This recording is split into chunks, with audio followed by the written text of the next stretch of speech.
Bien, en primer lugar, dejadme que dé una calurosa bienvenida y un saludo a los colegiados y colegiadas del Colegio de Abogados de Oviedo. La verdad es que he venido ya alguna vez a vuestro colegio y es siempre un honor vuestra acogida y también disfrutar no solamente del colegio y de vuestra compañía, sino también de esta magnífica ciudad. Dicho esto, entramos en materia, si te parece, y... A ver, yo creo que las contradicciones, salvo que pueda existir algún error en concreto determinado, no son tales. Es decir, son las contradicciones que se pueden considerar aparentes. Es decir, tenemos que tener en cuenta que el Código Ontológico se aprobó en Valladolid en el año 2019 y después también que el Estatuto nuestro de la Abogacía pues entró en vigor el 1 de julio del año 2021. Entonces, cuando hicimos el Código Ontológico, aunque no estuviera en vigor el Estatuto General de la Abogacía, sí que es verdad que teníamos ya pues un texto aprobado en el año 2013 por parte del Pleno del Consejo General de la Abogacía, que después ha tardado nada más ni nada menos que 8 años en ser aprobado por el Ministerio de Justicia y aprobarse definitivamente por parte del Gobierno. Entonces, bueno, ya el grueso, digamos, de lo que era el Código Ontológico ya estaba contemplado en el mismo proyecto del entonces Estatuto General de la Abogacía que después entró en vigor. Sí que es verdad que se hicieron ciertas modificaciones, al hilo de que ya sabemos que la normativa cambia muy constantemente. Aquí podemos hablar, como decía el profesor García Enterría, de la contingencia y variabilidad del ordenamiento jurídico, de que efectivamente pues, siempre cuando haces una modificación, cuando entra en vigor prácticamente ya casi está obsoleta porque ya hay otras modificaciones que la sobrepasan. Pues en este caso, pues algo de eso puede haber pasado, pero creo que es un estatuto muy innovador y entonces y que las posibles contradicciones que existan no son tales.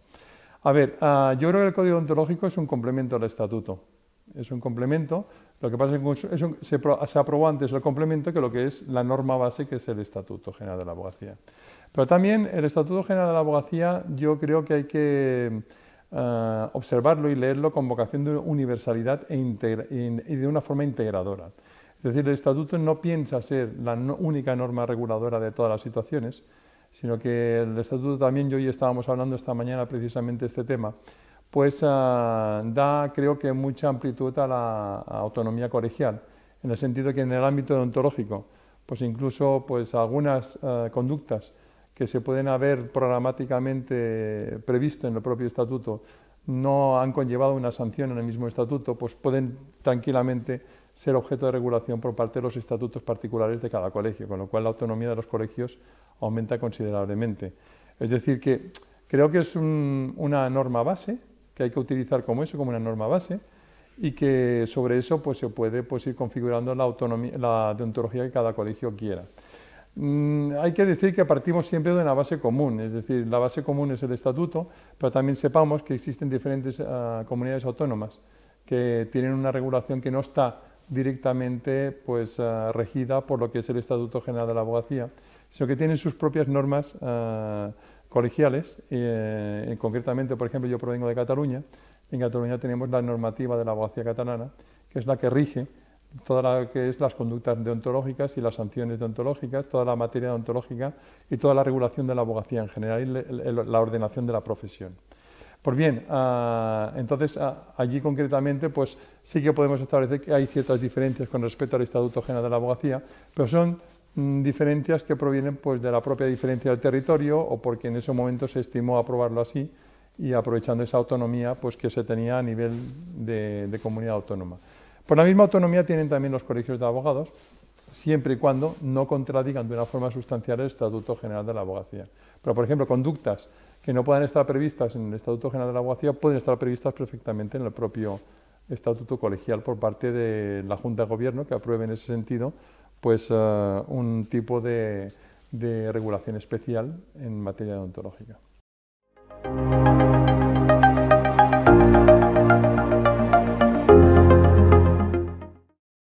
Bueno, de momento llevamos un día de jornadas, pero en el programa hay un amplio programa. La verdad es que vamos a precisamente intentar focalizar nuestra atención en los puntos aquellos que creamos más esenciales, también establecer de alguna forma unas pautas comunes o debatir por lo menos comúnmente entre todos los miembros de juntas de gobierno que toquen la materia deontológica, que sean miembros de las comisiones de ontología de los respectivos colegios de la abogacía o de abogados, y debatir pues, los asuntos que consideramos más acuciantes. Es verdad que la aprobación del Estatuto General de la Abogacía ha significado un hito muy importante y que precisamente hay compañeros pues, que han visto ciertas contradicciones, no saben si cuando el Código Deontológico establece pues, una regulación especial con respecto al Estatuto, si está en vigor o no está en vigor, si impera el criterio normativo de superioridad de rango normativo del Estatuto o incluso de la posterioridad del Estatuto. Entonces, pues, hemos visto que prácticamente las contradicciones, como he dicho antes, no son tales, es decir, se complementan un texto con el otro y son perfectamente armonizables, ¿vale? Entonces, bueno, vamos a hablar, concretamente, pues, del papel de los estatutos colegiales. Hemos hablado esta mañana,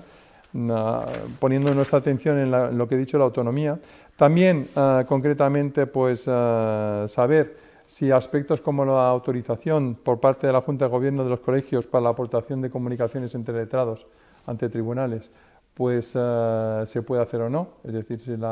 porque el Estatuto General no prevé nada al respecto, pero no lo prevé no porque lo haya soslayado, sino sencillamente porque conscientemente no se quiso regular esa materia,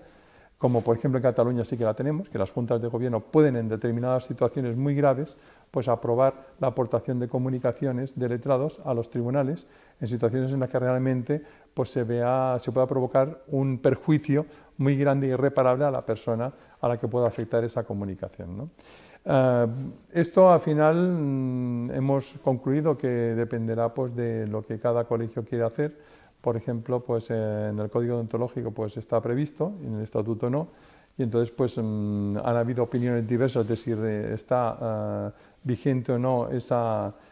previsión del Código Deontológico, pero en cualquier caso, si alguien tiene dudas, no tiene más que coger y aprobar unos estatutos colegiales que prevea esa conducta, si es que realmente quieren que la Junta de Gobierno dispense, por ejemplo, la obligación de la confidencialidad en la aportación de comunicaciones entre letrados. Después hemos hablado también de la ejecutividad de las sanciones, sobre todo tenemos que tener en cuenta que el Estatuto ha sido muy innovador en muchas cosas y una de ellas ha sido que es la primera vez que un Estatuto pues, prevé sanciones económicas, ¿vale? En caso de infracciones deontológicas. Entonces, claro, este es un hito importante y creo que realmente pues, centrar la atención en ello, en ver cómo se ejecuta ese tipo de sanciones, en ver si son sustitutorias o no de otro tipo de sanciones, como puede ser, por ejemplo, la suspensión del ejercicio profesional, pues ver qué posibilidades caben, después también como administración o como corporación de derecho público, los colegios, si tienen carácter ejecutivo o no para ejecutar esas sanciones en caso de impago. Al final se ha decidido evidentemente que es una cosa que en Cataluña ya nos planteamos y efectivamente se ha hablado de que la corriente mayoritaria pues estima que es una cuestión de jurisdicción ordinaria, es decir, que el Colegio de Abogados pues en jurisdicción ordinaria pues reclame por la cauce procesal oportuno, que puede ser, por ejemplo, juicio monitorio, pues que reclame la sanción económica al letrado que ha sido sancionado por parte del colegio.